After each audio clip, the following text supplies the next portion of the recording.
GénérationSoccer.tv vous est présenté par Coca-Cola, partenaire de la Coupe du monde de la FIFA, et par les boutiques Passion Soccer, la qualité avant tout. Ici Émilie Duquette, bienvenue à ce nouvel épisode de GénérationSoccer.tv.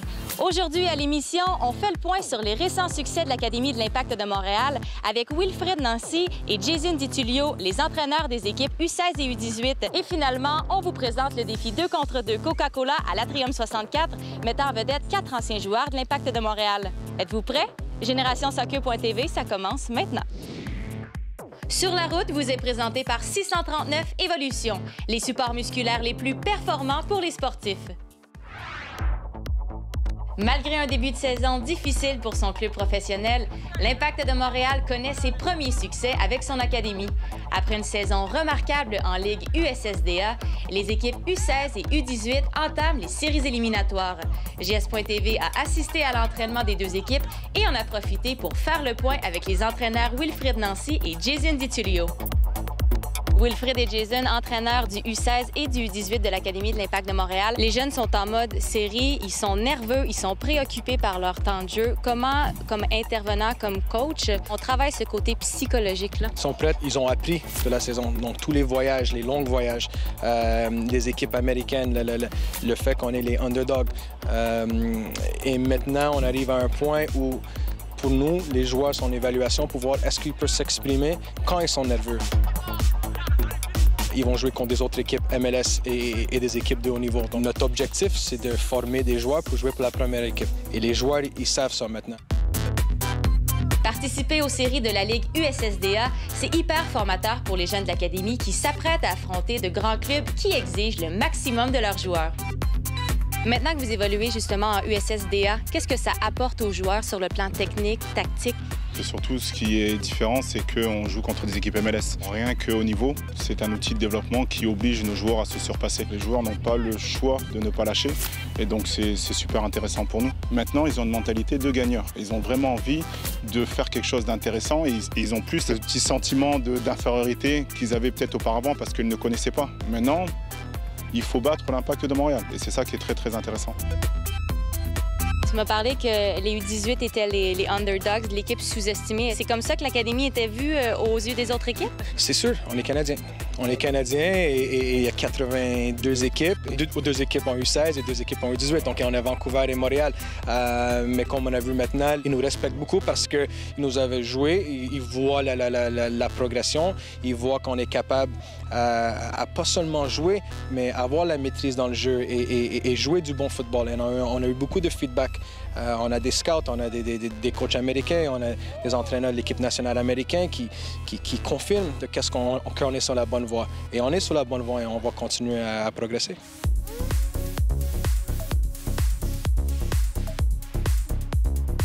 La finalité de la Ligue USSDA, ce sont les finales. Vous allez les faire tous les deux, et en U16 et en U18. Quelle approche on a sur le terrain avec les joueurs comme entraîneurs? Il ne faut pas mentir aux joueurs. Il va y avoir des équipes contre lesquelles on va jouer, maintenant qui nous respectent beaucoup plus. Donc du coup, le niveau va être encore beaucoup plus intense parce qu'ils ne vont pas nous prendre à la légère. Donc, nous, en tant que formateurs, ça va être super intéressant de voir est-ce qu'ils sont capables de jouer sous la pression, comment ils vont se comporter sous la pression, comment ils vont se comporter à jouer 3 matchs en 4 jours, comment ils vont gérer le fait que s'ils perdent le premier match, comment ils vont gérer le deuxième match. Qu'est-ce qui retient votre attention des Américains? C'est sûr qu'au départ, quand on ne connaissait pas, on se disait que c'était le physique. Et effectivement, il y a toujours le physique. Mais maintenant, on va dire depuis cette année, on se rend compte que les Américains progressent vite aussi. Et ils essaient de jouer. Ils essaient de jouer et c'est ça qui est intéressant. C'est parce qu'il ne faut pas qu'on tombe dans la caricature que le joueur américain ne sait pas jouer. Au contraire, ils essaient d'avoir un projet de jeu, ils essaient d'avoir un modèle de jeu. Et donc du coup, maintenant, on doit résoudre des problèmes tactiques, en plus de physique, parce que de nature, ils sont costauds. Mais tactique et technique, ils sont très très intéressants. Je donne un exemple, que ce soit New York Red Bull, c'est la meilleure équipe au pays et ils sont très très bons. C'est sûr que physiquement ils sont en avance sur nous, mais nous on compense par l'intelligence et par le jeu, mais aussi dans l'aspect physique aussi, parce que c'est pas parce qu'un joueur est petit qu'il ne va pas aller au contact. Les gars, merci beaucoup et bonne chance pour les séries éliminatoires. Merci à toi. Merci beaucoup.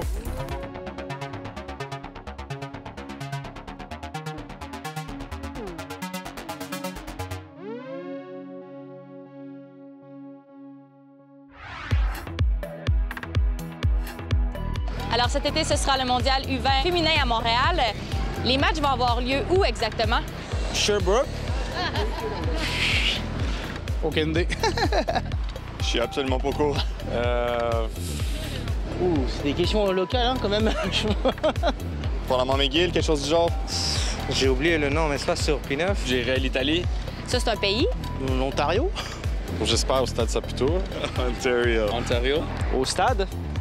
C'est vrai? Ouais, c'est ça plutôt. Stade olympique. Stade olympique.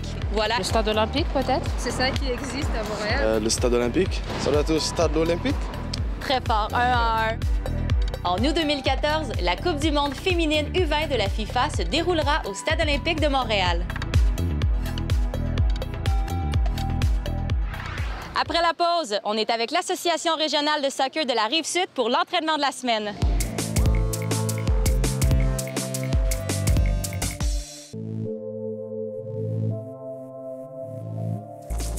L'entraînement de la semaine vous est présenté par Kinatech Sport Physio. Votre santé, notre priorité.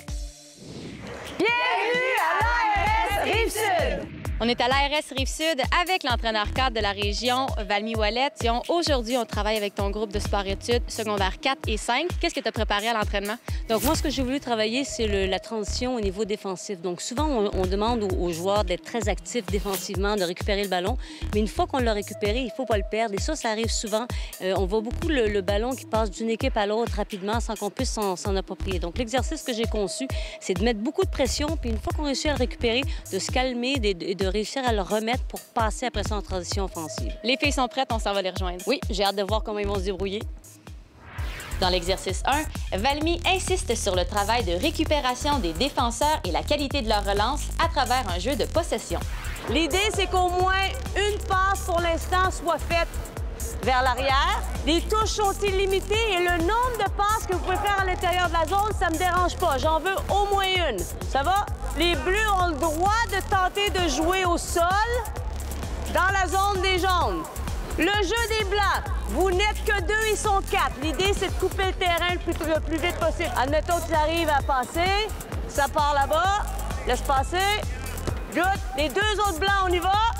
Même jeu, on tente de couper le terrain. Si les Blancs récupèrent rapidement, soit remettre dans la zone neutre, on remet au coach, il n'y a pas de danger. Les Blancs, vous changez de zone. Les jaunes, vous venez défendre. Je remets un ballon chez les Bleus. Bleu défend, ça joue. Allez, on ferme le terrain, coupez le terrain. Bien. Allez. Allez, Sophie, tu sais ce qu'il faut faire. Coupe le terrain à 2, ça travaille. Bien joué. Aïe, dommage. Placez-vous, les Blancs. Good. Bien joué. Là, il faut travailler à 2, là. Vous êtes sur la même ligne, les filles. Dommage.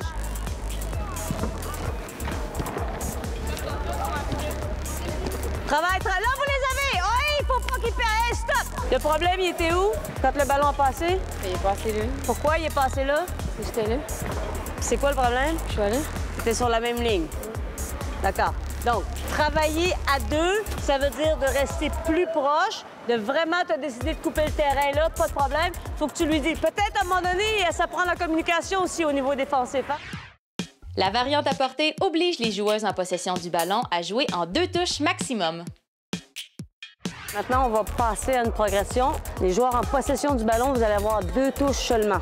OK? Maintenant, les défenseurs, il faut penser d'une façon différente. Donc, si le joueur a juste 2 touches, à partir du moment où il a pris sa première touche, c'est sûr que c'est ce côté-là où vous allez aller couper le terrain. Parce qu'il faut les empêcher de revenir, ils vont être obligés de passer après sur leur deuxième touche.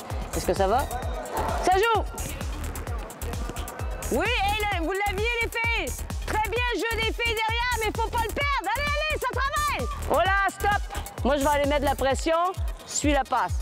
Ici, on est parti, et voilà. Et moi, je viens me replacer après ça ici aussi. Et là, que 2 touches, donc on va y arriver. Donc, tu me redonnes le ballon. Je lui remets, bonne chance, les Bleus. Parti, hop! Oh, oh, oh. C'est sûr qu'à l'arrêt... Allez, ici, ça passe pas! Ça passe pas! Allez, ça passe très bien, les Bleus! Ça joue! Vous m'en interceptez encore une, je vous sors de là. Coupe le terrain! Ah là, vous les avez, là!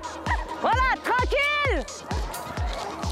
Bien joué, les Bleus! Coupe le terrain!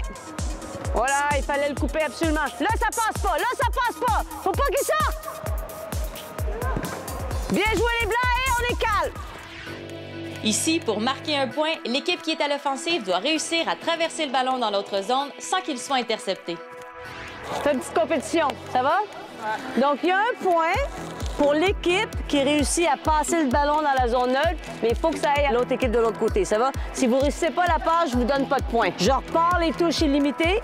La seule restriction, ça prend comme tantôt au moins une passe à l'intérieur de la zone avant de pouvoir jouer devant.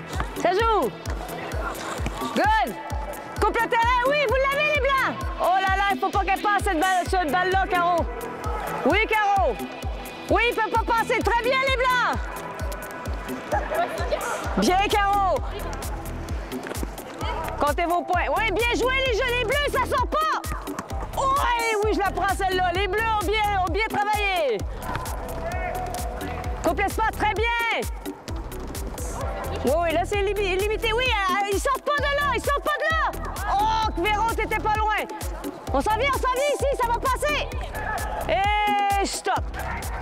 Valmy, les filles ont travaillé excessivement fort, belle intensité, un bon entraînement. Est-ce que tu as atteint les objectifs que tu t'étais fixés? Oui, on a fini par les atteindre. C'est sûr qu'au début, c'était pas tout à fait ce que je voulais. Je leur avais demandé, quand ils étaient que 2, de pouvoir couper le terrain parce qu'à 4 contre 2, on veut vraiment éliminer une partie des passes, on veut éliminer une partie de l'espace du terrain.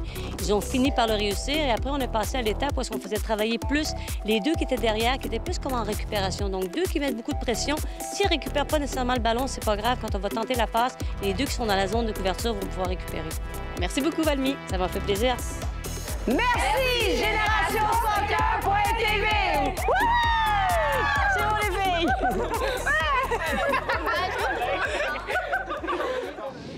Au retour, on prépare une recette de frittata aux légumes. Restez là.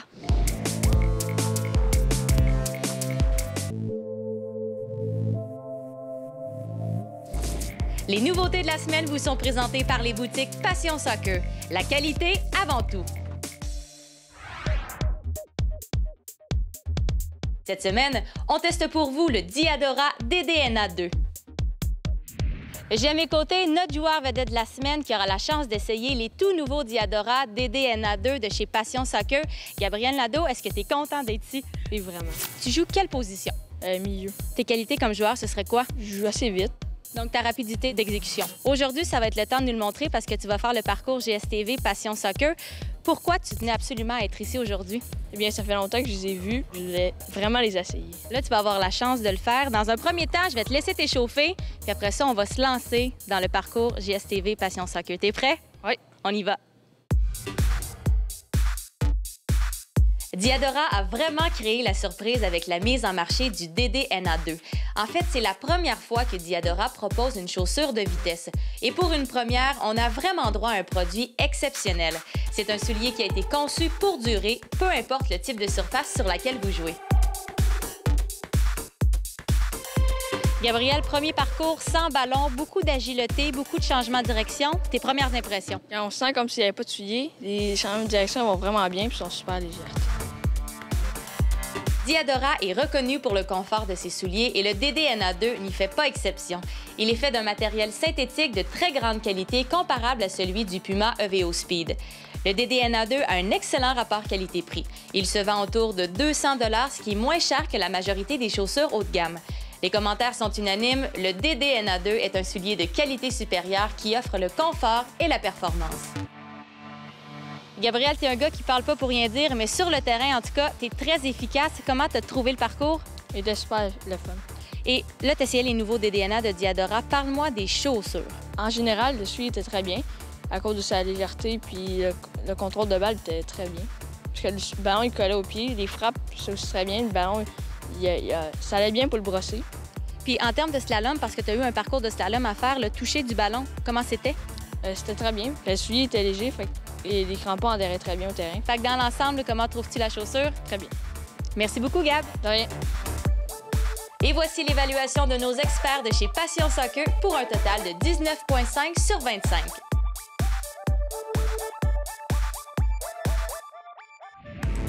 On est à l'Atrium 64 pour le segment Nutrition Soccer avec notre chef cuisinier Stéphane Fontaine. Salut Stéphane! Salut! Aujourd'hui, Stéphane, tu nous proposes une recette de ton répertoire qui est particulièrement bonne à consommer quelques heures avant un match de soccer ou un entraînement. Oui, aujourd'hui, je vous propose la recette de frittata aux légumes grillés à l'italienne. OK. Et pourquoi cette recette-là en particulier? Je l'ai concoctée pour vraiment vous montrer le mélange entre les protéines et les glucides dans la même recette. Si on regarde sur la table, qu'est-ce qui est protéines, qu'est-ce qui est glucides exactement? Pour les protéines, on a le fromage parmesan et on a les œufs. Et les glucides, on a les légumes grillés et les spaghettis. Es-tu prêt? On y va. On y va. On y va avec la frittata aux légumes grillés pour 16 g de protéines et 12 g de glucides. On a besoin de mélange d'épices italiennes, de bébé épinards émincés, de la ciboulette et de la sauge, du lait, du fromage parmesan, des œufs, des légumes grillés et des spaghettis cuits. Alors, pour commencer, on va casser les œufs dans notre bol avec un peu de lait. On va fouetter comme il faut. C'est tout ce que tu peux nous donner en termes de vitesse de fouet, Stéphane? On peut aller plus vite, c'est juste pour les besoins à la maison ici. Par la suite, on va ajouter nos légumes grillés, les spaghettis. On pourrait prendre d'autres sortes de pâtes. Oui, des pâtes longues, de préférence, qu'on va couper en petits morceaux. Et on va ajouter les herbes fraîches. Alors, on mélange tout comme il faut. Et ensuite, on n'aura qu'à le mettre dans le poêlon et de procéder à la cuisson. Mettez un peu d'huile. De l'huile d'olive? Oui, ça donne un meilleur goût. Vous voyez au centre, ça commence déjà à prendre un peu la cuisson. Combien de temps à peu près ça va prendre à cuire? Ça va prendre environ 5 minutes. Quand vous allez voir ici que ça commence à cuire vers l'extérieur, on peut ajouter le fromage parmesan, saupoudré au goût. Ensuite, on va mettre les bébés épinards hachés et le mélange d'assaisonnement ici. Encore une fois, on y va au goût. Au goût, exactement. Ça sent bon. Normalement, on peut mettre un couvercle. Maintenant, ici, juste pour vous le montrer, on va le cuire sans couvercle. Regardez, la cuisson est déjà prête. C'est terminé. On pourrait même arrêter la cuisson. Je me suis préparé une petite salade de bébés épinards et on fait juste ici déposer nos 2 morceaux juste à côté et on déguste. Stéphane, à regarder ton assiette, t'as le souci du goût, puis t'as aussi le souci du détail. Superbe assiette. Tu me permets d'y goûter? C'est sûr, Émilie. Puis oublie pas qu'on mange aussi avec les yeux. Alors c'est important de, même si on se cuisine rapidement à la maison, il y a toujours moyen de faire quelque chose de vraiment wow pour le visuel. C'est wow, j'y goûte tout de suite. Et ce qui est le fun, Stéphane, c'est que c'est une recette dans laquelle on n'a pas mis de sel du tout. Non, exactement. On a mis les fines herbes fraîches ainsi que l'assaisonnement italien qui vient rehausser le goût sans trop avoir de sel. Mission accomplie, chef. Merci, Stéphane. Merci à vous autres. À la prochaine. Dans un instant, c'est le défi 2 contre 2 Coca-Cola avec 4 anciens joueurs de l'Impact de Montréal.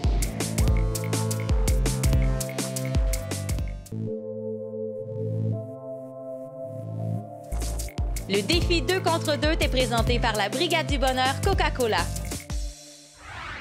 On est à l'Atrium 64 pour relever le défi 2 contre 2 Coca-Cola. Et aujourd'hui, j'ai 4 vedettes, anciens joueurs de l'Impact de Montréal et de l'équipe canadienne. Les gars, je veux savoir vos meilleurs souvenirs en carrière. Avec l'Impact, en 2004, qu'on avait gagné le championnat. C'est en 2009, avec l'équipe de Montréal, l'Impact, on a gagné le championnat. Et en 2005, marquer un but contre l'équipe nationale de l'Espagne avec l'équipe du Canada, c'était quelque chose d'extraordinaire. En 2010, et puis marquer beaucoup de buts pour l'Impact de Montréal, ça m'a fait plaisir. Et puis jusqu'à présent, être un des meilleurs marqueurs de l'équipe nationale, ça me fait chaud au cœur. Mais là, soyons honnêtes, là.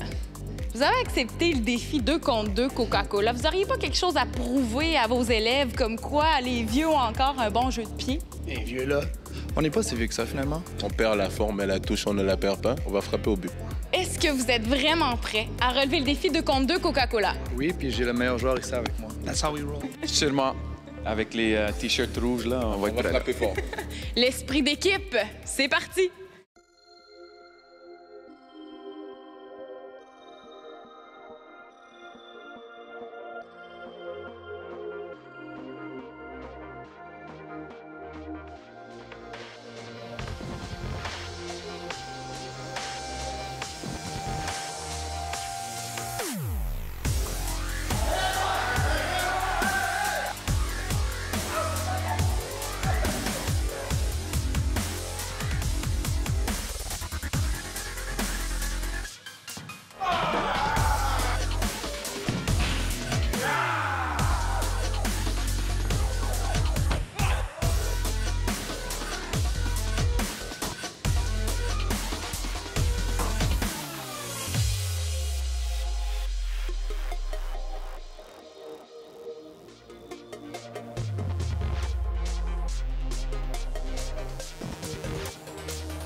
Défi 2 contre 2 Coca-Cola terminé.